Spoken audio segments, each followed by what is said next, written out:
এবার একটা নতুন একটা এরিয়াতে আমরা কাজ করছি, ক্রিয়েটিভ ইকোনমি। সেখানে আমরা 500 কোটি টাকা দিব, যেটা আসলে আমাদের সিএসআর ফান্ড থেকে আসবে। এটা ওয়ান টাইম দিয়ে দেওয়া হবে, এটা আসলে ক্রেডিট না, এটা সরাসরি দিয়ে দেওয়া হবে।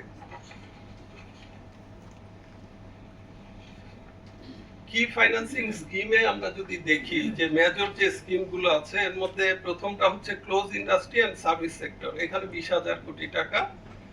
এখানে মূলত raw material, wages, utility bills, export orders এর এগেইনস্টে এক্সপোর্ট ওভারহেড আমরা ফাইন্যান্স করব।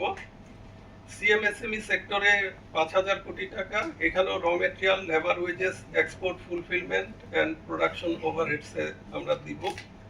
এগ্রিকালচারাল অ্যান্ড রুরাল অ্যাক্টিভিটিসে 10,000 কোটি টাকা।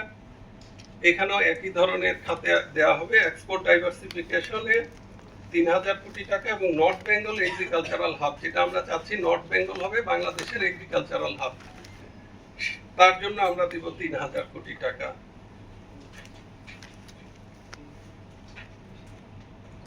সো মোটামুটি ভাবে বাংলাদেশ ব্যাংকের ওন ফান্ডে যেগুলো দেয়া হবে, এগুলো প্রিশিপমেন্ট ক্রেডিটে 5,000 কোটি টাকা। এখানে আমরা আশা করছি এর ফলে আমাদের 50,000 লোকের এমপ্লয়মেন্ট বাড়বে। কটেজ এন্ড ম্যাক্রো এন্টারপ্রেনিয়রশিপে 5,000 টাকা। আপনাদের কাছে এই প্রেজেন্টেশনটা দিয়ে দেওয়া হবে, ওইখানে আছে এমপ্লয়মেন্ট কোন সেক্টরে আমরা কি আশা করছি। ওভারসিজ এমপ্লয়মেন্টে আমরা আশা করছি 1,000 কোটি টাকায় আমাদের প্রায় 1 লাখ লোকের কর্মসংস্থান আমরা করতে পারবো। আনএমপ্লয়েড ইয়ুথদের জন্য আমরা দিব 1,000 কোটি টাকা। এখানে আমরা আশা করছি প্রায় 50,000 লোকের 50,000 যুবকের কর্মসংস্থান হবে। এটা দেওয়া হবে কর্মসংস্থান ব্যাংকের মাধ্যমে। এখানে এই জিনিসগুলো আপনাদের জন্য দেয়া আছে, দেখবেন।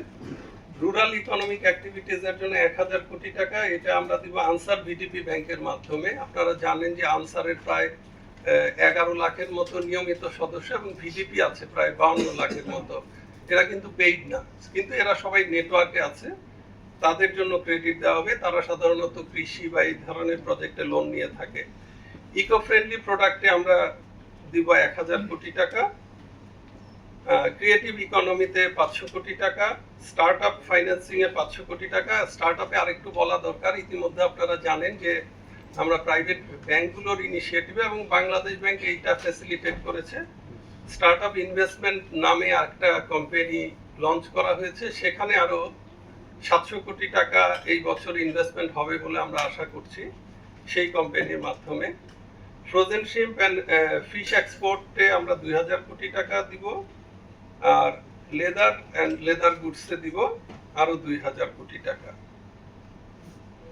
সো এমপ্লয়মেন্ট জেনারেশন যেটা আমরা আশা করছি যে প্রায় 25 মিলিয়ন আসবে। এটা বিভিন্ন সেক্টরের এগুলো দেয়া আছে যে কোত্থেকে আমরা এক্সপেক্ট করছি কি পরিমাণে এমপ্লয়মেন্ট জেনারেট করবে। সো সবশেষে যেটা এক্সপেক্টেড আউটকামস আমরা আশা করছি যে ফ্যাক্টরি রিভাইভাল হবে, অনেক ফ্যাক্টরি রিওপেন, ক্লোজ ফ্যাক্টরি খুলবে, সেটা আমরা আশা করছি। এগ্রিকালচারাল বুস্ট হবে, রেমিটেন্স গ্রোথ হবে, গ্রিন ইনভেস্টমেন্ট হবে এবং রুরাল ইকোনমি একটু ভাইব্রেন্ট হবে। আমরা ক্রিয়েটিভ ইকোনমি তৈরি করতে পারবো আশা করছি। জিডিপি গ্রোথ হবে এবং এমপ্লয়মেন্ট হবে। So thank you. আর মোটা দাগে যদি আপনাদেরকে স্বাভাবিকভাবে প্রশ্ন থাকতে পারে যে এটা ইন্টারেস্ট রেট কেমন হবে, কি হবে, এগুলো। সো ইন্টারেস্ট রেটটা হবে হচ্ছে, আমরা রিফাইন্যান্সটা করব মূলত 4% ইন্টারেস্টে এবং বড়োয়াররা যারা লার্জ বড়োয়ার তারা হয়তো আমরা স্প্রেড সেখানে 3% ব্যাংকে দিব, অর্থাৎ 7%-এ তারা পাওয়া উচিত। তবে হ্যাঁ, স্মল ক্রেডিটের ক্ষেত্রে আপনারা জানেন যে এটার ম্যানেজমেন্ট কস্টটা একটু বেশি হয়, সেই ক্ষেত্রে ইন্টারেস্ট রেটটা এখনো বেশি আছে, তখনও হয়তো একটু বেশি যাবে। সেটা ওই স্মল যেগুলো ফাইন্যান্স হবে, ধরা যাক কর্মসংস্থান ব্যাংকে, তাদের হচ্ছে এক একটা লোন সাইজ হচ্ছে 50,000 টাকা থেকে 4 লাখ টাকা, সেখানে হয়তো ইন্টারেস্ট রেটটা একটু বেশি যাবে। থ্যাংক ইউ সবাইকে। এই আর যদি কোনো কিছু। হ্যালো স্যার, আমি মেহেদি হাসান।